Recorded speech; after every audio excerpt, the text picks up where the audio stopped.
Assalamualaikum warahmatullahi wabarakatuh. Bismillahirrahmanirrahim. Allahumma sholli ala sayyidina Muhammadin wa ala alihi wa sahbihi ajma'in, amma ba'du.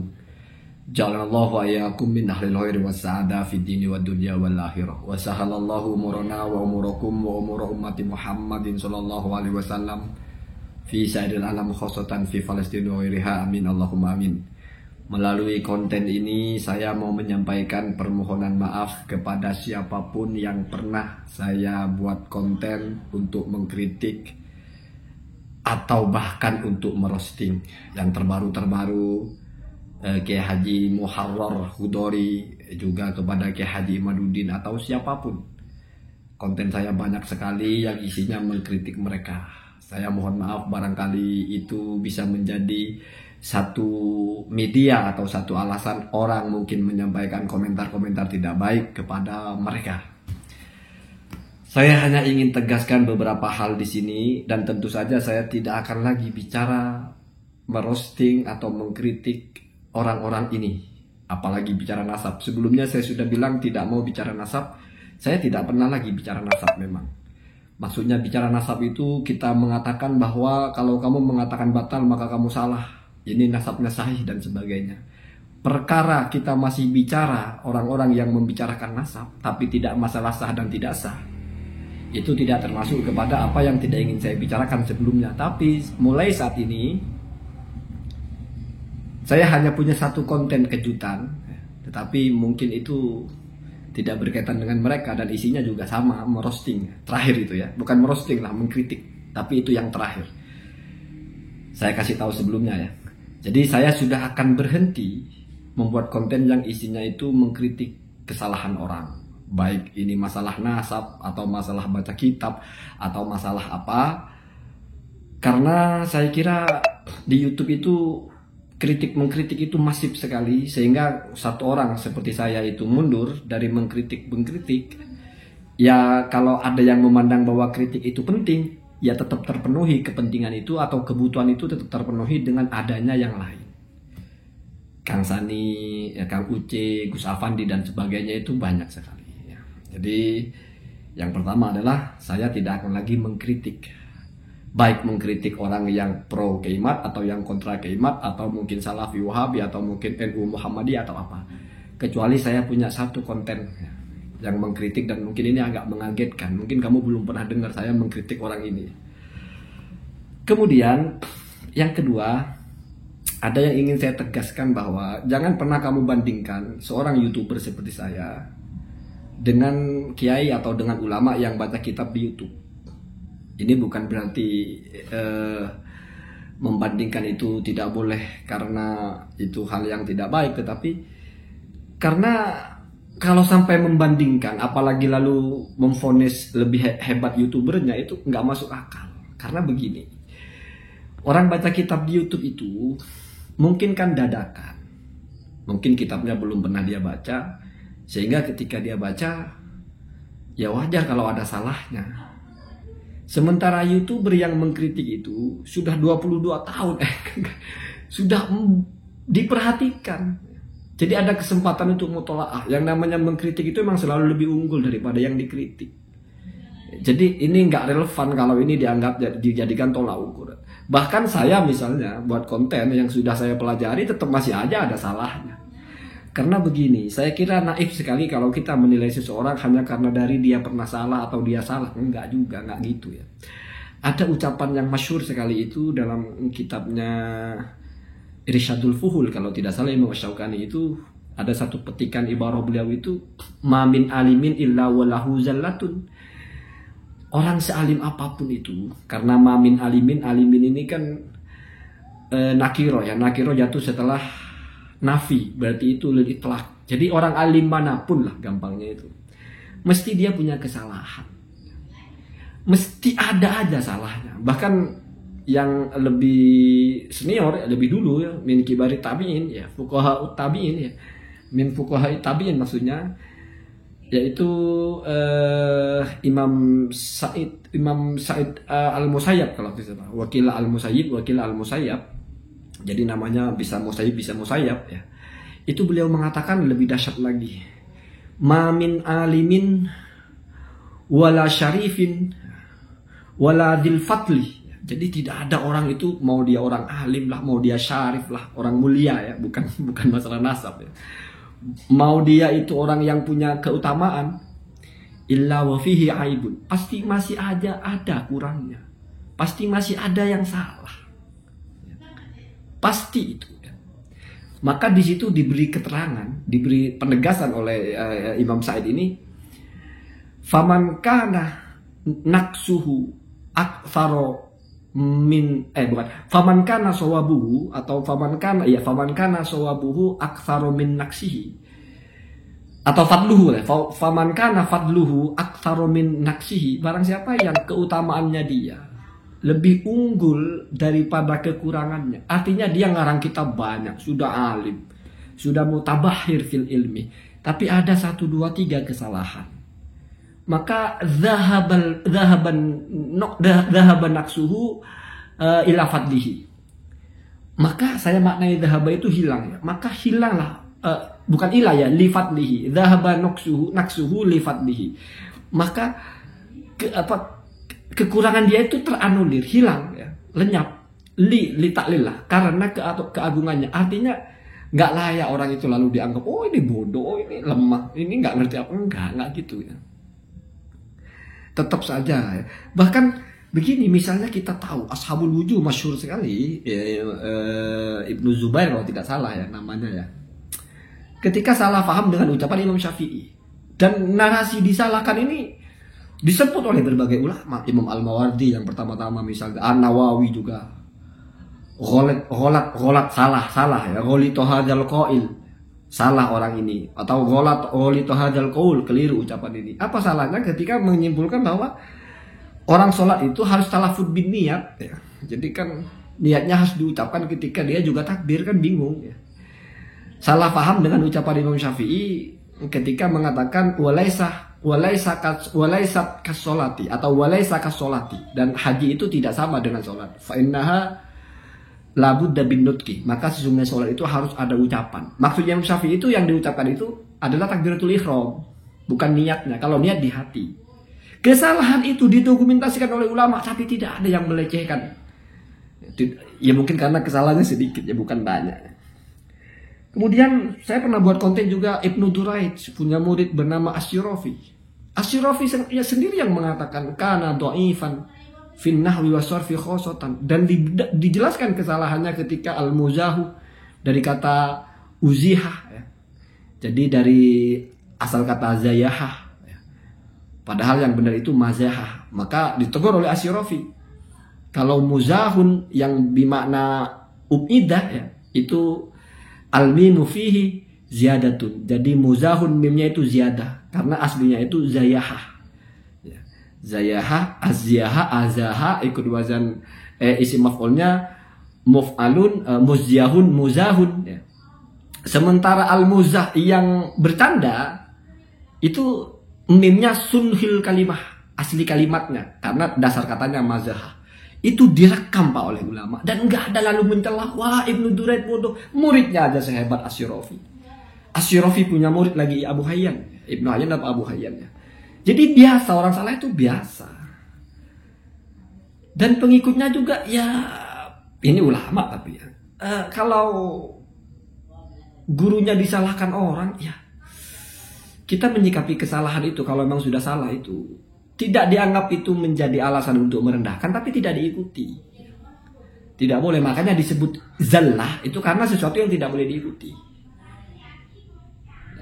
Makanya salah namanya ya. Jadi oke, kita menghormati seseorang, tapi kalau salah jangan diikuti gitu ya.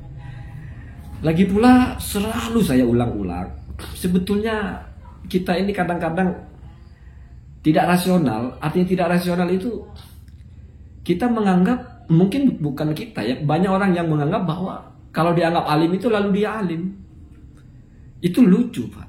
Kamu dianggap alim atau dianggap bodoh, enggak lalu kamu alim atau bodoh, enggak Pak. Kamu kuasai alfiyah, dianggap orang tidak pernah ngaji alfiyah, enggak lalu kamu hilang ilmu alfiyahnya itu. Atau kamu tidak pernah ngaji alfiyah, dianggap ahli alfiyah, enggak lalu kamu hafal alfiyah itu. Anggapan itu tidak akan merubah keadaan kamu. Maksudnya keadaan bukan yang selanjutnya, tapi yang sudah ada. Selalu saya bilang, ada orang duitnya 5.000, dia masuk restoran yang air minumnya mungkin 20.000. Atau dia masuk showroom, bawa duit 2 juta, dia masuk showroom yang mobilnya di situ ratusan juta. Padahal 2 juta itu semuanya duitnya di situ semua. Mesti kan ada pola pikir dari mereka ya, mungkin kalau orang masuk ke showroom ini duitnya miliaran. Apa lalu duit kamu di kantong kamu dari 2 juta jadi miliaran? Atau di saldo kamu yang tinggal 70.000 terus jadi 70 miliar? Enggak Pak, enggak akan berubah. Sebaliknya, kamu bawa dompet ada ATM-nya isinya miliaran, atau bahkan kamu bawa kardus lah isi duit miliaran di situ. Dolar ya, kalau nggak ratusan juta lah. Kalau miliaran nggak bisa dikardusin ya. Mungkin dolar pecahan ribuan kan ada. Kemudian, tapi tidak beredar kayaknya, jarang. Kemudian mungkin pemilik wartegnya menganggap, atau yang makan di sebelah kamu menganggap, ya nggak mungkin mereka menganggap kamu punya duit miliaran. Paling menganggapnya kamu punya duit ratusan ribu. Apa lalu di kardus itu duitnya berkurang? Enggak Pak, nggak akan berkurang duit kamu. Ilmu juga begitu. Kamu punya ilmu segayung, nggak lalu jadi seember Pak, karena dianggap oleh orang seember. Begitu juga kamu punya ilmu seteko, nggak lalu jadi secangkir, hanya karena oleh orang dianggap secangkir. Kalau begitu berarti kan sebetulnya enjoy saja mau dianggap apa oleh orang, kecuali anggapan itu mengarah kepada tuduhan-tuduhan yang kriminal. Kamu dituduh mencuri, walaupun tidak lalu kamu jadi pencuri, tapi kalau dituduh mencuri kan kamu harus bela diri karena nanti ditangkap. Atau kamu dituduh berbohong tentang sesuatu, kamu bilang ya walaupun saya dituduh bohong ya kalau saya jujur ya nggak akan lalu saya bohong. Nggak begitu. Ini namanya interaksi sosial. Karena nanti kamu berkaitan, kamu berbohong masalah apa, imbas dari kebohongan kamu apa, gitu ya. Jadi siapapun yang saya kritik nggak berarti mereka orang bodoh ya, siapapun itu ya. Nggak berarti mereka orang tidak tahu apa-apa, enggak ya. Ilmunya banyak ya. Kalau pakai teori faman kana fadluhu aktsaro min naksihi, kalau keutamaannya, kepintarannya lebih banyak daripada kekurangannya, ya dhahaba nuksuhu ila fadlihi, maka li fadlihi ya, saya bacanya li fadlihi ya, maka kekurangannya itu hilang ya. Kenapa? Karena keagungannya. Begitu juga orang kaya, misalnya ada orang kaya miliaran terus dia kemudian lupa bayar atau punya hutang 3.000, apa lalu duitnya habis? Apa lalu dia orang miskin? Enggak Pak, enggak ya, tetap aja orang kaya Pak, duitnya tetap ada ya, begitu ya. Jadi mungkin konten-konten saya selanjutnya konten yang rileks saja, yang tidak berhubungan dengan apa-apa, kecuali saya masih ada satu konten. Mungkin besok atau lusa satu-satunya itu konten itu saya mungkin kamu akan kaget siapa yang saya kritik ya. Tetapi nanti saja, saya juga masih pertimbangkan itu disampaikan atau tidak kritik itu. Kalau masalah nasab, jangankan mengkritik kajian nasabnya, mengkritik orang-orangnya pun saya tidak akan lagi. Kayak Haji Imaduddin lah, Kiai Nur Ihya lah, Gus Jazuli lah, Gus Hanif lah, Kiai Muharrar lah, atau kiai-kiai siapa yang muncul-muncul itu, saya tidak akan pernah mengkritik mereka. 1 tambah 1 7 lah ya. Karena apa? Karena saya kira saya kadang-kadang merasa kelewatannya begini.